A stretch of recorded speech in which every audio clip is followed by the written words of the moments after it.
There's nothing like your first Mac. Here's what people online are sharing. @Dr. Rain says, everything is just so smooth and fast, I still can't get over it. Syncing stuff between my phone and this is just chef's kiss. @Mr. Incredible 488 says, Apple Silicon basically cures low battery trauma. That's how they felt with their first Mac. How will you? Introducing the all-new MacBook Neo. An amazing Mac at a surprising price. Find out more on apple.com/Mac. Excuse me! Taxi! Come on, what are you doing? This is the 77 WABC minicast. All right, hello. I hope the vice president can get us a good deal. I'm sure he will. Oh boy, I hope nothing bad happens to him. Who remembers that line from The Godfather, right? And Tessio is playing along, right? I hope he gets us a good deal. I'm sure he will. Well, Vice President Vance is on his way over to Pakistan, where we're meeting the Iranians. You know, I've been to Pakistan once. I stayed at the Islamabad Marriott, and I had to tell you, I looked at that hotel, and I'm like, what the hell is the name Marriott doing on the hotel? You know, Marriott. You might as well put an American flag, right? I mean, it's Pakistan, and the place was not well fortified at all. And I'm like, I got a bad feeling about this. It was quickly overcome because they had the greatest buffet in the world. They had this strawberry fluff. I had a whole bowl of this strawberry fluff, like a salad bowl of strawberry fluff. It was the best thing I ever tasted. It's not ice cream. It's not Cool Whip. It's something in between, and I've only had it in Pakistan. So a couple of weeks, not months, weeks after I was there, boom, there was a major terrorist attack, and half of that hotel was blown to smithereens, and a lot of people were killed. I had a feeling something bad like that was going to happen. Now, what the hell was I doing there? I was there covering President Bush at the time. I was a White House correspondent for Fox News, and we flew over there. He was having a meeting with Musharraf. It's interesting. Sometimes I'd go on these trips, and you wouldn't even get a glimpse of the president. You know, sometimes you'd be right there, and you'd see him, and you'd fly on Air Force One even, and then there are other times where you barely got to see him. I remember he was flying around the country so much that we stayed in the filing center, and there I go all the way to India to cover the president, and I don't even see the guy. It was a little bit, a little smoke and mirrors, optical illusion. Boats are now going through the Strait of Hormuz. In a month, this is all going to be over. Everything is going to be fine, and it's fine right now. We got a peace agreement, baby. We got a ceasefire. That is to be embraced, not poo-pooed, not downplayed. This is a great place to be. Now, the vice president leading the delegation, very smart guy and very young. You know, you think, what's the average lifespan in America now? 78, 9, I think, for a man. A lot of people live older than that, thankfully. But, you know, where is this guy going to be in 40 years?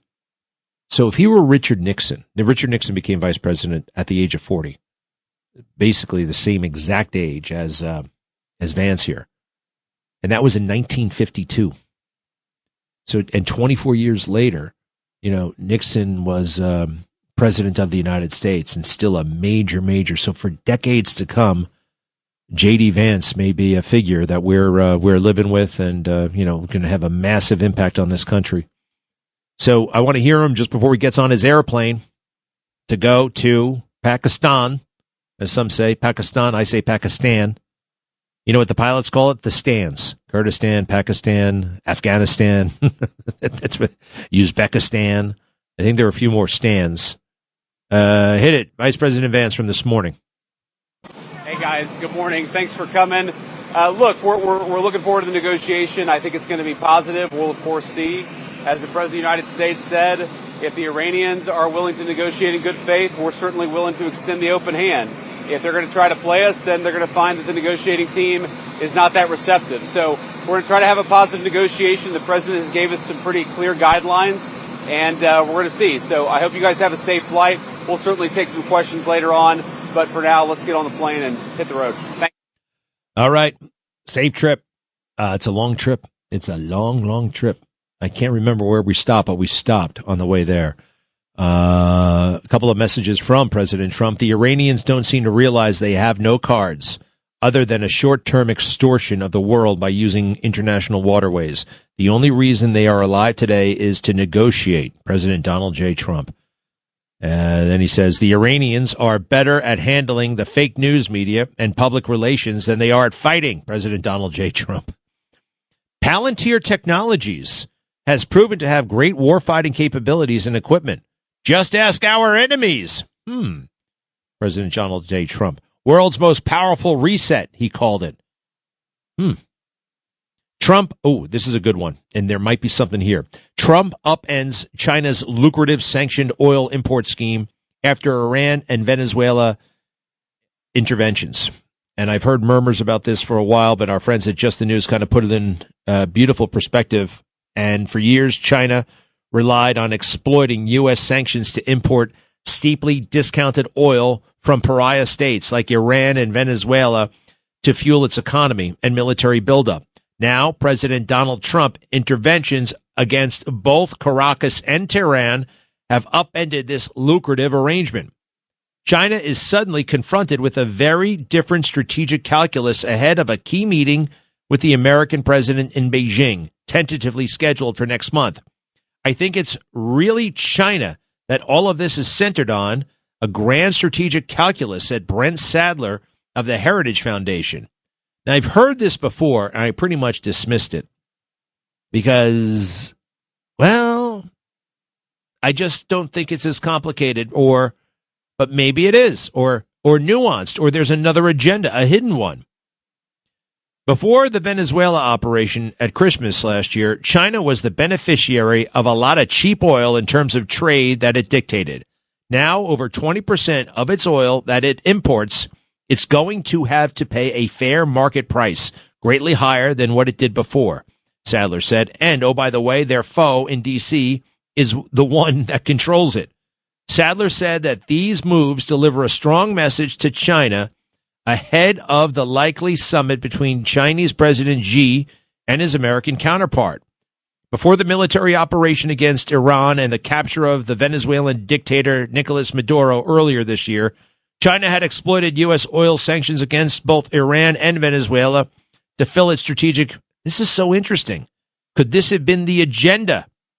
What do you think? Could this have been what it was about? I'm conflicted, but I'm intrigued. Because President Trump never said any of that to us, did he? In 2025, China imported a total of 2.6 million barrels per day of sanctioned crude oil by sea, 1.4 million barrels per day from Russia, and 852,000 from Iran, and 419,000 from Venezuela, according to a recent report from the House committee. So, 14, that's 1.4 million barrels a day. Before the war in Iran, imports of sanctioned barrels from these countries accounted for roughly 20% of total oil imports.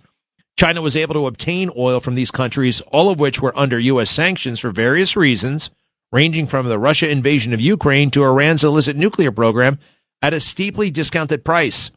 The committee cites estimates that importing sanctioned oil saved China roughly $12 to $15 billion in 2024 alone. And now they can't do it because we control that oil. So this is a major, major point of leverage that we have. Don't screw with us anymore, China. So we were about to have that meeting. And what does China want desperately?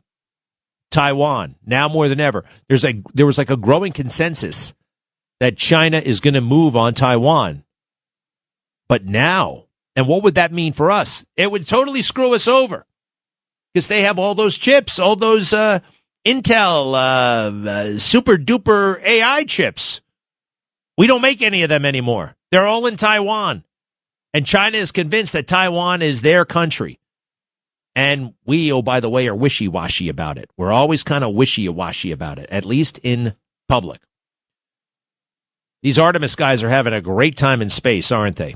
Maybe too good a time in space. Every time I turn them on, they're always just, I don't know. I heard the other day they said, so what scientific observation really most impressed you? And they were all looking at each other for about 40 seconds before the communications dropped. I don't know if they had a good answer for that one. I mean, what did we learn that we didn't know before? I know we have some cool pictures. But we had cool pictures before. I don't know.